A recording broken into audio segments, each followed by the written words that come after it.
Chapter 351. After she was done speaking, Queenie asked the bodyguards to take Justin away. Weston's respect for the man in front of them far exceeded the respect he showed Queenie, which meant that this man definitely had a certain status in Universal Group. However, her cousin was the vice president of Johnford Universal Group. Therefore, other than the positions above the president, she was not afraid of anyone. Nash was uninterested and turned away to go upstairs. They should be glad that he arrived in time. If he had arrived 1 second later and something unexpected had happened to Hira, then the situation would have had a different outcome. Weston looked at Nash as he left and gulped. He returned to the front desk to check Nash's information, only to find that Nash's position and position level were hidden. At Johnford Universal Group, the director of the HR department respectfully handed Nash's work permit to Melody. Miss Stone, Mr. Calcraft's work ID can only be accessed with the authorization of the president. All right. Thank you for your hard work. Melody took Nash's work ID and looked at it. Name: Nash Calcraft. Position: confidential. Position level: confidential. In Draconia Universal Group's group chat, there were only 72 people inside, all of whom held positions at the S's rank and above. At that moment, it was active with messages. President of Brightonia Universal Group. It's over. Draconia is under inspection too. Everyone. We must strengthen our company's management. President of Captain Universal Group. Who is this Nash? Is he even capable of being the head of inspection? President of Johnford Universal Group. We have a Nash Calcraft in Johnford. Lately, he's been quite popular, but I'm unsure if it's the same person. President of Vreeden Universal Group. Don't overthink it. I know someone who's called that too. Meanwhile, a system message appeared in the group chat, signaling that someone had just joined. Nash had joined the group by scanning Fabian's QR code. For a moment, all the presidents were silent. Senior shareholder Melody. Welcome to the group, Mr. Calcraft. Welcome to the group, Mr. Calcraft. Welcome to the group, Mr. Calcraft. All the senior shareholders and presidents copied and pasted the welcome message Melody had sent. Fabian, at everyone. Nash Calcraft is the head of inspection in Draconia. He's responsible for the inspection of all of the Universal Group branches in Draconia. I hope that everyone will cooperate with Mr. Calcraft. Noted by Johnford Universal Group. Noted by Captain Universal Group. Fabian was an S-rank general manager, but he was also the general manager of the legal department. Any mistakes made by an A rank or higher in the company would be punished by the legal department, so all the presidents were afraid of him. Additionally, Fabian was also an S-rank figure in Universal Foundation. At the presidential suite in Cloud Peak Palace Hotel, Nash was sitting on the head of the bed. He held Hira, who was asleep, in his arms. It was already dark out. The warmth from Hira's body gradually receded. Lauren and Harrison had called to ask about Hira. Nash only told them that Hira had too much to drink and fell asleep. Then came the calls from Bianca and Scotty. They were genuinely worried about Hira's safety. Nash, if you truly love her, then please leave her, Scotty said coldly. Why? Nash calmly replied, you're a murderer. If you're by her side, you'll only put her in danger. Can you swear you weren't involved when Hero Martial Arts School was attacked, when Bianca was in trouble, and when there was an explosion at the Zabel household? Chapter 352. Yes, I was involved.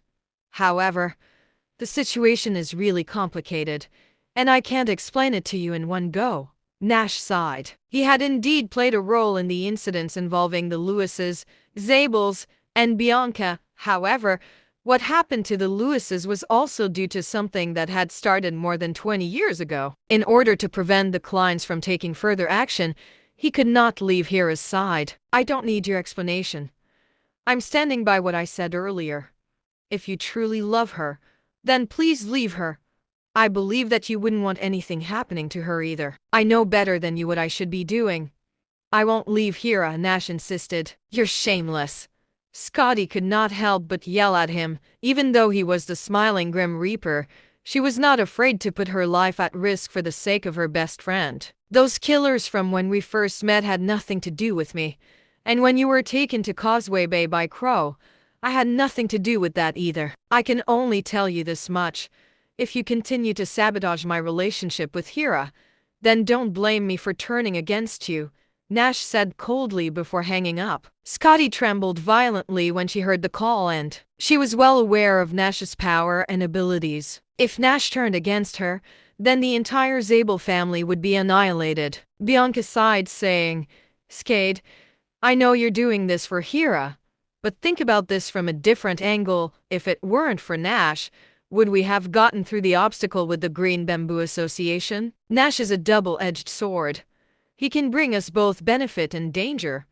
If he hadn't helped me win the Phoenix Crown and had kept his distance from me, then the Green Bamboo Association wouldn't have come looking for me. However, given the choice, I'd still trade danger for the Phoenix Crown. When we're in danger, isn't Nash always the first one to step forward and help us? Bianca said softly as she sat on the bed, holding Scotty's hand. But does Nash really love Hira? He's just a cold-blooded killer. He even brought another woman home recently. Scotty slowly lowered her head. Bianca gave a weak laugh. I've never felt that Nash was cold-blooded. On the contrary, I think he's a man who values love and justice. He's a man with a strong sense of responsibility. Scotty pursed her lips. She swallowed the words she wanted to use to refute. Grandpa said that I was unreasonable. And now, Bianca thinks I'm in the wrong too. Could it be that I really am wrong? Scotty thought to herself. That night at the Hill family's mansion, Gaspard's study had been thrashed. Dad, I have updates. Justin helped Hunter arrange a meeting with Hira and spiked Hira's drink. Nash got angry because of this, so he attacked Hunt and hurt Justin. Jeffrey explained in a low voice. It's all that bitch Hira's fault. I want her dead. Gaspard gritted his teeth. But Nash has the sky's support, Jeffrey said worriedly. So what? Hunt is paralyzed, and the doctor said that he has to spend the rest of his life in a wheelchair. You're his father. How can you accept this? Gaspard glared at Jeffrey and yelled. Hunter was the only heir to the Hills, and now he was made into a cripple by someone else. Yet, as a father, he remained indifferent. Justin's girlfriend is from the Graham family. Let the Grahams deal with Nash, Jeffrey suggested. Don't bother them. I've sent people to guard the Cloud Peak Palace Hotel. As soon as Nash and Hira step out, they'll make the move. In a villa area that was affiliated with Universal Group, the vice president of Johnford Universal Group, Travis, was talking to his cousin Queenie on the phone. He frowned slightly. What's his name? Queenie replied. I don't know either. Frankie should know him. Travis said in a cold voice. The people from the legal department shouldn't be easily offended. After a few moments of silence, he added, Well, I'll call Frankie and ask him about it first. After hanging up, he immediately dialed Frankie's number. Chapter 353. Mr. Graham, the day before yesterday, you picked up a man and a woman. Who were they? Mr. Graham, why are you asking me this? In the same residential area, Frankie was sitting in the study working with a cynical smile on his face. His phone was placed on the table with the speakerphone on. Even though his job position was not as high as Travis, Fabian was his boss. Thus, the president still had to treat him with respect out of consideration of his boss. I'm just curious about the people who are worth a personal greeting from you, Travis replied with a smile. The woman is called Melody Stone. She's a senior shareholder in the House of Representatives. The man is Nash Calcraft, who's a friend of Melody, Frankie said. Nash Calcraft. Travis repeated Nash's name and felt that it sounded rather familiar. After a moment of silence, he asked, Is he from Universal Group too? Frankie responded, That's right. Travis continued to ask, Who is he? What level is his position? Frankie chuckled. Mr. Graham, there are so many people in Universal Group. How do you expect me to remember everyone? Why don't you ask the HR department? All right. Sorry for disturbing you. Travis hung up the phone. After a moment of thought, he called the HR manager. Mr. Graham, why did you call me?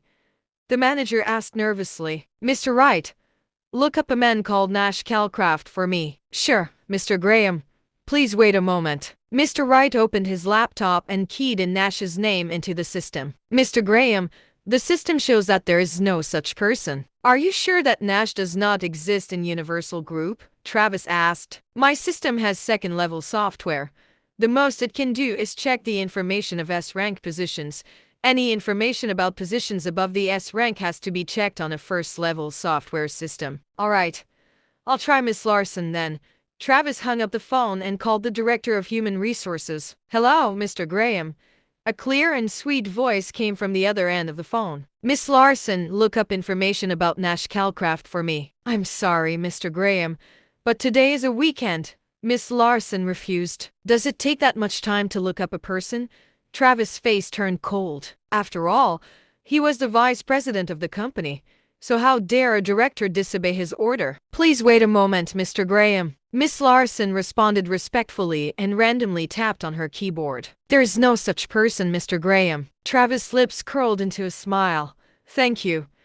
I won't take up your weekend anymore. You're welcome, Mr. Graham. Miss Larson responded with a smile. In the office of Universal Group's Director of Human Resources, Jennifer suppressed a smile on her face. You're just a vice president. You sit on your ass all day long but expect people to treat you with respect.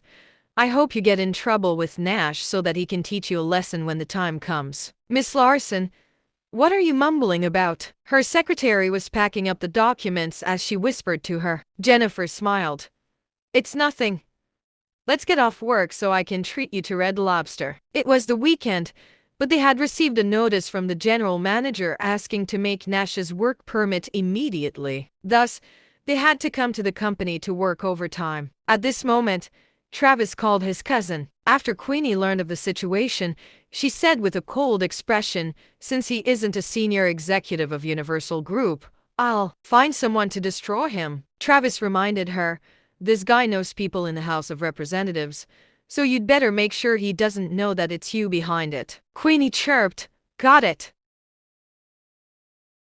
Chapter 354. Queenie and Justin were both department managers. They had applied for a luxurious mansion with 4 bedrooms and 2 living rooms under their joint name. At this time, Justin was lying in bed groaning in pain. When Queenie ended the call, Justin immediately asked, so, who's that bitch? Queenie shrugged, just a senior shareholder's friend. A senior shareholder? Does that mean I can beat him up?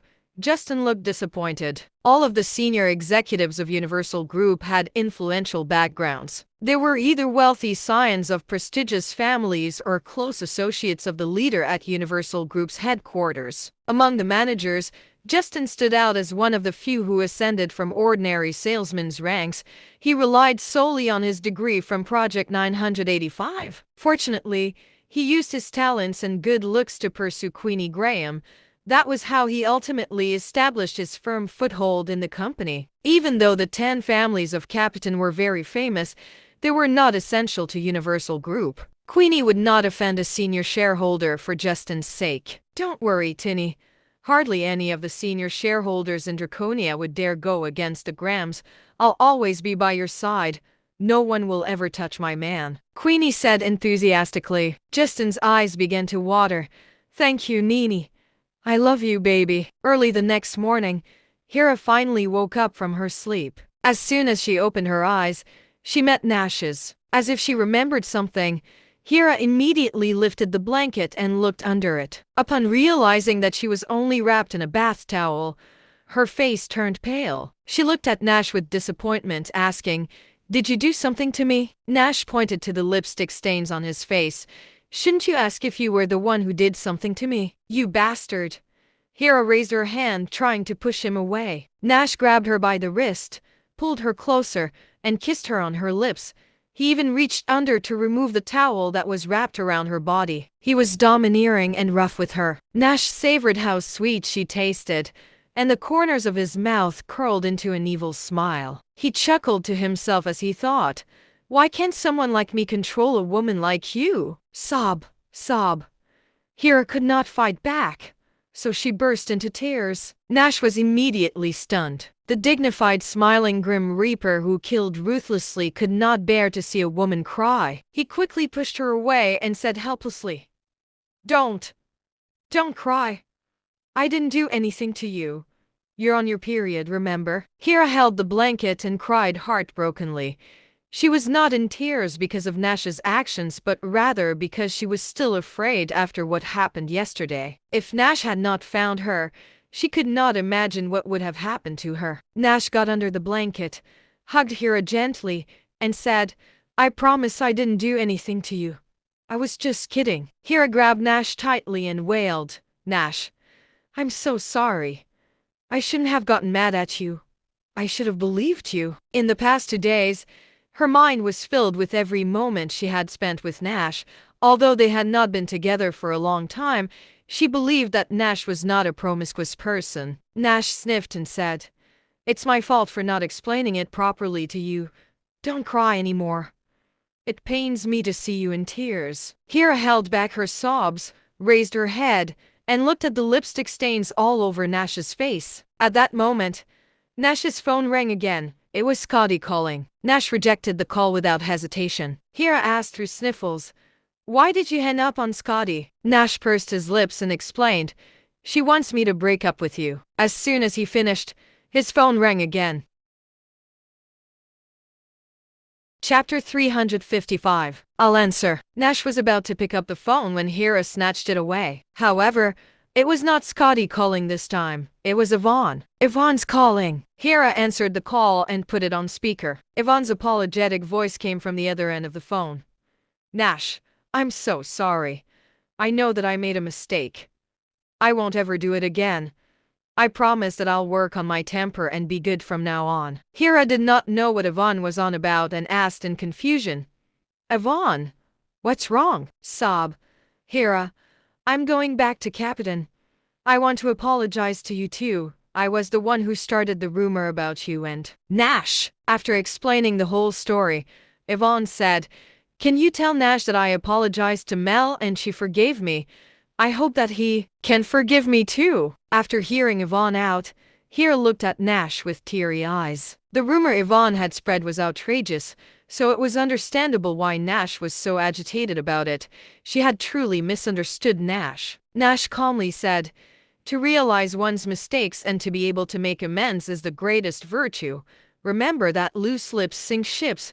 You might be spoiled at home, but no one will be so nice to you outside. Sniff. I know I made a mistake. I'm sorry. Yvonne cried and apologized again. Hira comforted her in a soft voice, saying, It's all right. Don't cry anymore. Nash has forgiven you. Then, she looked up at Nash and asked, Right, Nash? Nash agreed. Yeah. I forgive her. Thank you. I'm about to board the plane. Please visit me in Capitan when you can. Of course. Have a safe flight. After Hira hung up, she snuggled into Nash's embrace, wrapped her arms around his waist, and said cheekily, Baby, I was wrong too. So please forgive me too. Nash held Hira tight and said, You didn't do anything wrong. It was my fault for keeping it a secret from you. Now that the misunderstanding was resolved, the haze in Hira's heart went away too. She smiled sweetly, got up, and kissed Nash's cheek to leave another stain. Babe, Hira whispered. Nash lowered his eyes slightly and looked at the beautiful woman in his arms. Can you help me buy some pads? Hira blushed. Sure. Nash immediately put on his clothes and left. Hira adjusted her towel before picking up her phone to call her parents so that they knew she was safe. When she ended the call with her parents, she noticed that Nash's phone was ringing. It was Zeno. Hira picked up Nash's phone and answered the call. Zeno whispered, Mr. Nash, Sheldon is dead. Hira's eyelid twitched. What? Sheldon is dead too? Howard died not long ago. Now, Sheldon was dead too. 2 of Johnford's top 5 major business giants had disappeared within a few days. Is this Hira? Zeno asked awkwardly. Yes. I'll get Nash to call you back later. All right. The only supermarket was 3 miles away from Cloud Peak Palace. There was a small industrial zone nearby. Many workers were smoking and chatting outside the supermarket. Nash walked into the sanitary pad aisle of the supermarket and spent a long time looking around. There were so many styles and brands of sanitary pads. Damn! He pondered what brand Hera used. He reached into his pocket for his phone but quickly realized that he had left it in the hotel. Nash was frantically scratching his ears and rubbing his cheeks when he saw two women walking up the aisle. He headed toward them and asked in a low voice, "Excuse me, what brand of pads do you use?"